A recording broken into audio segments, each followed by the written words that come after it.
बिस्मिल्लाहिर्रहमानिर्रहीम। अस्सलाम वालेकुम students, welcome to the channel visual study creators. इस वीडियो में हम बात करेंगे END 504 के लेसन नंबर 26 के बारे में, जिसमें हम देखेंगे सोशलाइजेशन एंड आइडेंटिटी कंस्ट्रक्शन को।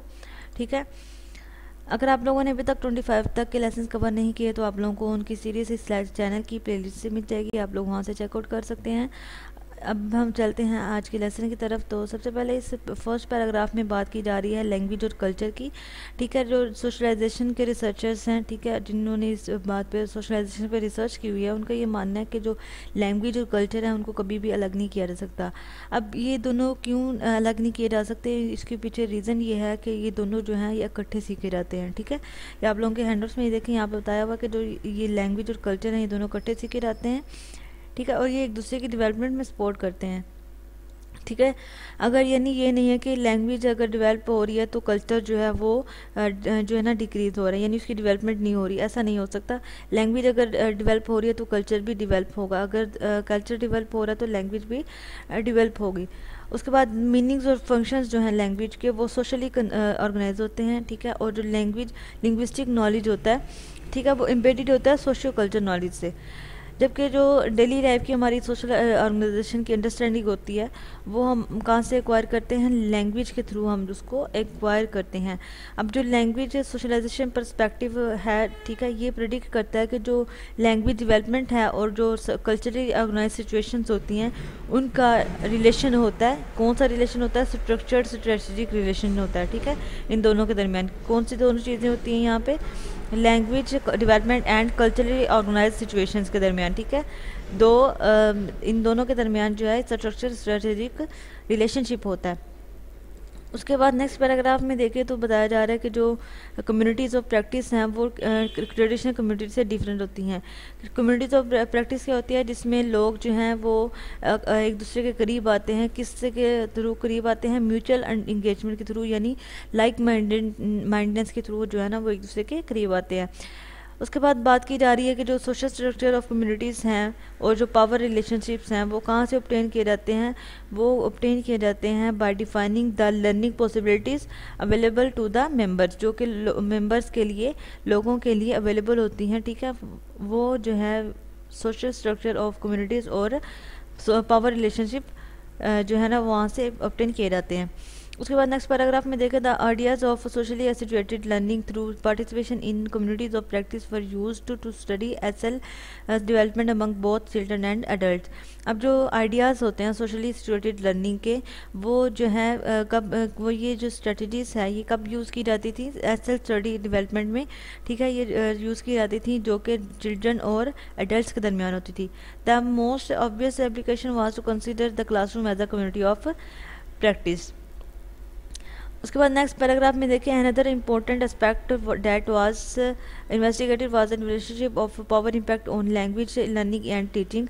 अब इस पैराग्राफ में पावर इम्पैक्ट की बात की जा रही है, जो कि रिवील करता है इस बात को कि जो अंडरस्टैंडिंग है, ठीक है, ये एक जो है इंटरेक्टिव प्रोसेस होता है। इंटरेक्टिव प्रोसेस क्या होता है? जिसमें माइंड जो है एक दूसरे के साथ इंगेज करते हैं। ठीक है, जो भी इसमें ओवरव्यू होता है, जो भी हमारा इसमें आइडियाज़ आते हैं वो म्यूचुअली कंस्ट्रक्टेड होते हैं। ठीक है, इंटरेक्टिव मतलब कि एक दूसरे के साथ जो है वो बातचीत करना, एक इंटरेक्शन होना। ठीक है, इसको बोलते हैं इंटरेक्टिव। तो अंडरस्टैंडिंग जो है वो तभी आ सकती है जब हम एक दूसरे से किसी से बात करते हैं, उससे बातचीत हमारी ज़्यादा बढ़ती है। ठीक है, उसके बाद ही अंडरस्टैंडिंग जो है वो डेवलप होती है। उसके बाद नेक्स्ट पैराग्राफ में देखें तो इसमें बात की जा रही है सोशल आइडेंटिटी के बारे में। इसमें हम सोशल आइडेंटिटी को देखेंगे कि सोशल आइडेंटिटी जो है ये बारो की गई है सोशल साइकोलॉजी से। ठीक है, ये आप लोगों का क्विज भी है कि ये सोशल आइडेंटिटी जो है वो कहाँ से बारो की गई है, तो ये बारो की गई है सोशल साइकोलॉजी से। सोशल आइडेंटिटी प्रोसेस क्या है? Social identity is a sense of belonging to a particular social group.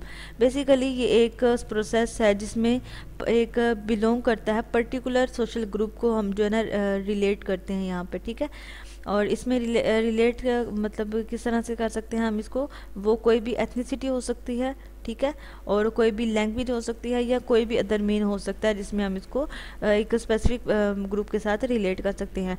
जो ये कॉन्सेप्ट है इसको क्रिटिसाइज़ किया गया था, इस कॉन्सेप्ट को यानी सोशल आइडेंटिटी को कॉन्सेप्ट को जो है ना ये इसको क्रिटिसाइज़ किया गया था। क्यों किया गया था?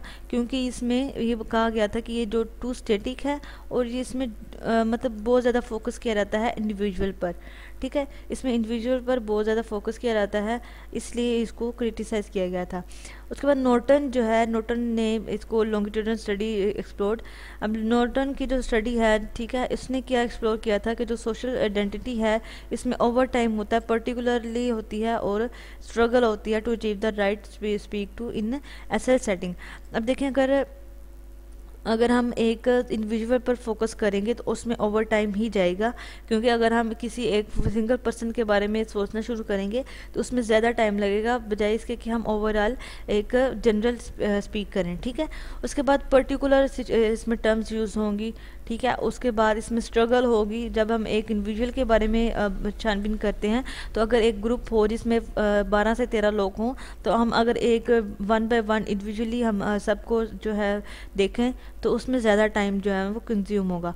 तो इसी ये नॉर्टन की स्टडी है, इसी ने यही एक्सप्लोर किया था कि जो ये सोशल आइडेंटिटी प्रोसेस है इसमें ओवर टाइम होता है, पर्टिकुलरली होती है और इसमें स्ट्रगल होती है उसको राइट टास्क जो है वो अचीव करने के लिए। उसके बाद स्टडी प्रेजेंटेड डिफरेंट एग्जांपल्स। अभी ये स्टडी जो है इसने नॉर्टन की जो स्टडी है उसने डिफरेंट एग्जांपल्स जो हैं वो प्रेजेंट की थी, जैसे a young workers was translation from an unskilled immigrant with no right to speak the to multicultural citizen processing the power to impose reception, ठीक है।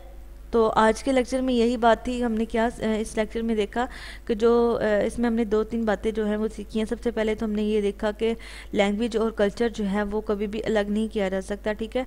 क्यों नहीं किया जा सकता, उसकी 2 रीज़न बताई थी कि ये दोनों इकट्ठे सीखे रहते हैं और ये एक दूसरे की डेवलपमेंट में सपोर्ट करते हैं, ठीक है। उसके बाद हमने देखा कि जो लैंग्वेज और सोशलाइजेशन पर्सपेक्टिव है वो क्या प्रेडिक्ट करता है कि जो लैंग्वेज डेवलपमेंट है और सोशल कल्चरली ऑर्गेनाइज सिचुएशंस होती हैं इनके दरमियान स्ट्रक्चर जो है ना रिलेशनशिप होता है, ठीक है। ये 2 बातें हमने फर्स्ट पैराग्राफ में देखी थी। उसके बाद हमने देखा कि कम्युनिटीज़ ऑफ प्रैक्टिस क्या होती हैं। कम्युनिटीज़ ऑफ प्रैक्टिस जो है वो सोशल ट्रेडिशनल कम्युनिटी से डिफरेंट होती है, ठीक है। उसके बाद हमने नेक्स्ट बात की थी कि पावर इम्पैक्ट के बारे में, ठीक है। तो पावर इम्पैक्ट में क्या होता है कि जो ये एक इंटरेक्टिव प्रोसेस होता है, ठीक है, अंडरस्टैंडिंग का इंटरेक्टिव प्रोसेस होता है जिसमें हम जो है ना म्यूचुअली कंस्ट्रक्टेड आइडियाज़ जो है ना वो देखते हैं जो कि प्रेजेंट किए रहते हैं पार्टिसिपेंट से, ठीक है। उसके बाद हमने देखा कि जो सोशल आइडेंटिटी प्रोसेस क्या होता है। सोशल आइडेंटिटी जो है वो बोरो की गई है कहाँ से? सोशल साइकोलॉजी से, जो कि एक पर्टिकुलर सोशल ग्रुप को रेफ़र करती है। उसके बाद हमने नॉर्टन की लॉन्गिट्यूडनल स्टडी देखी, उसमें इसने एक्सप्लोर किया कि जो सोशल आइडेंटिटी प्रोसेस है इसमें टू स्टैटिक और ओवर टाइम और पर्टिकुलरली और इसमें स्ट्रगल जो है ना वो की जाती है, क्योंकि इंडिविजुअल को हमने जो है ना वो स्टडी करना होता है। तो उम्मीद है आप लोगों को ये लेक्चर जो है ना वो अच्छा लगा होगा। अगर आप लोगों को कोई इसमें कंफ्यूजन है तो आप लोग कमेंट बॉक्स में पूछ सकते हैं।